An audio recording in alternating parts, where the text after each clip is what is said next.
बिस्मिल्लाहिर्रहमानिर्रहीम। अस्सलाम वालेकुम viewers, welcome to my channel cooking with Malika. उम्मीद है कि आप सब खैर आफियत से होंगे। अल्लाह ताला आपको हमेशा खुश और आबाद रखे, आमीन सुम्मा आमीन। तो व्यूअर्स, आज हम एक मुनफरी किस्म की रेसिपी लेकर आपकी खिदमत में हाजिर हैं। आज हम कैरेट डिलाइट यानी कि गाजर पर मुश्तमिल एक मज़ेदार सा डिलाइट तैयार करने वाले हैं, जो कि देखने में भी इतना बाकमाल लगेगा और खाने की बात की जाए तो बहुत ही लजीज और बिल्कुल जेली टाइप। हमने ये कैरेट डिलाइट कैसे रेडी किया है, चलिए देख लेते हैं। इसके लिए हमने 3 फ्रेश गाजरें ले ली हैं और इसको अच्छे तरीके से धोकर साफ कर लेना है। गाजरों के बेशुमार फ़ायदे हैं, चूँकि आप जानते हैं कि सीज़न आ चुका है तो इसको भी आपने ज़रूर इस्तेमाल करना है। इसके अंदर विटामिन के की वाफर मिकदार होती है, जो हमारी नज़र को तेज़ करने में बहुत ज़्यादा मददगार साबित होती है। हमारे दिल को और दिमाग को तक़वियत बख्शने के लिए, इसको क़ुव्वत और ताकत देने के लिए भी गाजर का ज़रूर इस्तेमाल करना चाहिए। तो हमने सोचा क्यों ना इसका डिलाइट बना लिया जाए, ताकि बच्चे भी इसको शौक से खाएँ और बड़े भी इसको खूब इंजॉय करें। तो गाजरों को सबसे पहले हमें छील लेना है। इसके पिलर की मदद से हमने छिलके उतार लिए हैं और अब हमने क्या करना है, इसको छोटे छोटे टुकड़ों में तकसीम कर देना है। पतले से टुकड़े इसलिए काटेंगे ताकि ये गलने में जल्दी गल जाएं और आसानी से गल सकें। तो चलिए बस इन गाजरों को हमने एक बर्तन में शिफ्ट कर देना है और इसके अंदर इतना पानी शामिल करेंगे कि जिससे गाजरें अच्छे तरीके से डूब जाएं। तो यहाँ पे तकरीबन 1.5 मग मैंने पानी शामिल कर दिया है। आप देख सकते हैं कि गाजरें इसके अंदर डूब चुकी हैं। अब हमने ये बर्तन उठाना है और रख देना है चूल्हे के ऊपर और इसको तकरीबन 20 से 25 मिनट के लिए कुक कर लेना है। यहाँ पे भी 10 मिनट गुजरे हैं और आप देख सकते हैं कि गाजरें तकरीबन 50% तक कुक हो चुकी हैं। इसके अंदर थोड़ी सी हम शामिल कर देंगे किशमिश। 2 से 3 टेबलस्पून किशमिश है, जिसको 10 से 15 मिनट के लिए आपने भिगो देना है। पहले इसको धोना ज़रूर है, धोने के बाद भिगो दीजिएगा ताकि ये थोड़ी सी सॉफ्ट हो जाए, फूल जाए। और इसके बाद इसके अंदर शामिल कर देंगे। इसको शामिल करने से क्या होगा कि कैरेट डिलाइट के अंदर बड़ा सॉफ्टनेस सी आ जाएगी और जेलीपन सा आ जाएगा, जेली जैसा टेस्ट आ जाएगा। तो इसलिए आपने इसको शामिल करना है ताकि इसका फ्लेवर बहुत ज़्यादा बढ़ जाए। तो इसको 10 मिनट के लिए हम और पकाते हैं किशमिश डालने के बाद। और दूसरी जानिब हम अपने मोल्ड भी तैयार कर लेते हैं। मोल्ड तैयार करने के लिए मैंने कुछ प्यालियां ले ली हैं। आपके पास कोई भी मोल्ड है, जिस तरह की आप कटिंग चाहते हैं उस तरह का आप मोल्ड ले सकते हैं। चूँकि मैं इसको बाउल शेप में बनाने लगी हूँ, तो बॉल्स की शेप में बनाने के लिए मैंने यहाँ पे छोटी छोटी सी कटोरियाँ ले ली हैं। इसको हमने ऑयल की मदद से ग्रीस कर लेना है ताकि ये कैरेट डिलाइट हमारा आसानी से बाहर आ सके। तो गाजरें हमारी तैयार हो चुकी हैं। इसका पानी अलग कर लेना है और गाजरों को सेपरेट कर लेना है। इन गाजरों को हमने मुकम्मल तौर पर ठंडा कर लेना है, क्योंकि हमें इसको ग्राइंड करना है और एक स्मूथ सा पेस्ट बनाना है। और ये पानी भी हम ज़ाया नहीं करेंगे, इसको भी आगे चलकर यूज़ करेंगे। तो यहाँ पे बस गाजरें हमारी मुकम्मल तौर पे ठंडी हो चुकी हैं और हमने इसको जग में डाल के इसका बिल्कुल स्मूथ सा पेस्ट बना लिया है। इस पेस्ट को हम शिफ्ट कर देते हैं उसी बर्तन के अंदर जिस बर्तन के अंदर हमने गाजरों को बॉईल किया था, पका लिया था। इस बर्तन को एक साइड पे रखेंगे, अभी चूल्हे पे नहीं चढ़ाएंगे।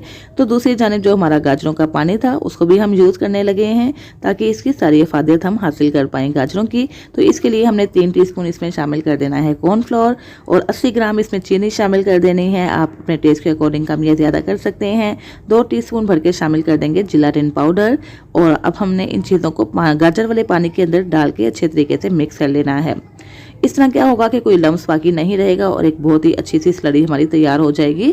थोड़ा सा फूड कलर हम शामिल करने वाले हैं, रेड फूड कलर, जो बिल्कुल ऑप्शनल है। अगर आप इसके कलर को थोड़ा सा और फास्ट करना चाहते हैं तो शामिल कर दीजिएगा, वरना आप इसको स्किप भी कर सकते हैं। तो चलिए बस ये स्लरी हमारी तैयार हो चुकी है।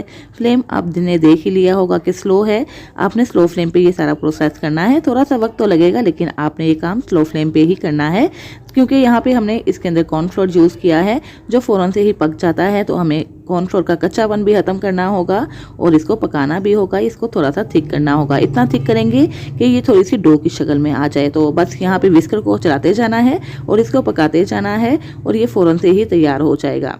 तो बस इन सारे ही ट्रिक्स एंड टिप्स के साथ आपने कैरेट डिलाइट को ज़रूर ट्राई करना है और काइंडली मुझे फीडबैक भी दीजिएगा कि जो आपने इस तरीके से कैरेट डिलाइट बनाया तो कैसा बना। इंशाल्लाह ये सबको ही बेहद पसंद आने वाला है। बिल्कुल डिफरेंट किस्म का डेजर्ट है, ज़रूर ट्राई कीजिएगा। और अगर आपको मेरी रेसिपी अच्छी लगे तो प्लीज़ वीडियो को लाइक कर दीजिएगा। चैनल पर नए हैं तो प्लीज़ चैनल को सब्सक्राइब कर दीजिएगा और साथ ही जो बेल आइकन है ना, इसको प्रेस करना मत भूलिएगा, ताकि आपको मेरी नई नई वीडियोस की नोटिफिकेशन का नोटिस फ़ौरन से मिल सके, जो बिल्कुल फ्री है।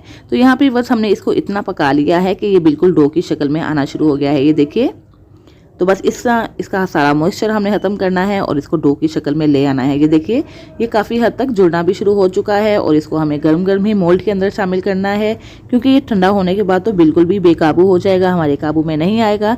तो इसलिए जैसे ही आपने इसको चूल्हे से उतारना है तो अपने जो हमने तैयार किए थे मोल्ड, इसको ऑयल के साथ ग्रेस किया था, इसके अंदर शिफ्ट कर देना है। चूँकि टाइम कम होता है इसलिए मोल्ड आपको पहले से ही तैयार करके रख लेना होगा ताकि ये हमारा मटेरियल ठंडा ना हो सके। तो बस इसको रूम टेम्परेचर पे लाने के बाद हमें 3 से 4 घंटे के लिए फ्रिज में रख देना है। तो ये ठंडा हो चुका है, इसको हम रखने जा रहे हैं फ्रिज के अंदर ताकि ये थोड़ा सा और सेट हो जाए, जम जाए।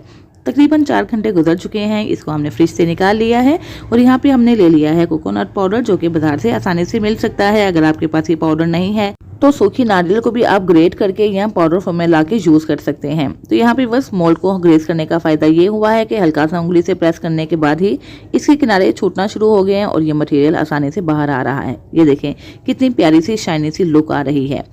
इसकी लुक को मज़ीद मज़ेदार और अपीलिंग बनाने के लिए यहाँ पे हम कोकोनट का बुरादा जो है ना, इसके साथ इसकी कोटिंग कर लेते हैं। तो चलिए बस नारियल का बुरादा अच्छे तरीके से हमने इसके ऊपर कोट कर देना है और इसकी लुक भी हम लगाएंगे जैसे स्नोई लुक होती है, यानी कि देखने में भी अपीलिंग है, खाने में भी लाजवाब है। ये देखिए जैसे लगता है ना कि बर्फबारी इसके ऊपर गिर रही है, कितना कमाल का और यमी लग रहा है। तो चलिए बस इसी तरह हम एक एक करके अपने सारे ही स्नो बॉल्स तैयार कर लेते हैं। ये देखिए कितने मज़े के और कितने यमी लग रहे हैं। तो व्यूअर्स आपने ये रेसिपी ज़रूर ट्राई करनी है। ट्राई करने के बाद काइंडली मुझे फीडबैक देना मत भूलिएगा। सारे ही स्नो बॉल्स तैयार हो चुके हैं, हमारा कैरेट ड्राई तैयार है। इसकी थोड़ी सी गार्निशिंग कर देते हैं इसकी खूबसूरती में इजाफा करने के लिए। उसके लिए हमने पिस्ता को थोड़ा सा बारीक बारीक कट कर लिया है और उसके बाद इसके ऊपर लगा दिया है और ये देखने में और भी ज़्यादा मज़े के और यमी लग रहे हैं और ब्यूटीफुल भी लग रहे हैं। तो चलिए बस अंदर से इसकी लुक देखते हैं। बिल्कुल जेली की तरह ये बना है, बिल्कुल जेली जैसा इसका टेस्ट है और कमाल का इसका फ्लेवर आया है। तो व्यूअर्स देखा आपने कितनी जल्दी हमने बिल्कुल डिफरेंट टेस्ट का और बिल्कुल ही डिफरेंट लुक का कैरेट डिलाइट रेडी कर लिया है। बच्चों के लिए तो बेहद अपीलिंग है, इसको देखते ही इसको खाने के लिए दौड़ेंगे, इसको पकड़ेंगे और इसको खूब इंजॉय करेंगे। बड़ों के लिए भी बना सकते हैं, मेहमान आ जाएं तो डिफरेंट किस्म का कैरेट डिलाइट बनाइए और उनकी दाद वसूल कीजिए। ये देखिए बस कितना कमाल का लग रहा है और आपको खुद का भी मीठा खाने को दिल चाहे तो बहुत ही आसानी के साथ ये कैरेट डिलाइट बन जाता है, जल्दी बन जाता है। बनाइए और खूब मज़े कीजिए। तो इसके साथ ही व्यूअर्स इजाज़त चाहती हूँ, फिर हाजिर होंगी इंशाल्लाह एक नई रेसिपी के साथ। अपना बहुत सा ख्याल रखिएगा, मुझे भी दुआओं में याद रखिएगा। अल्लाह हाफिज़।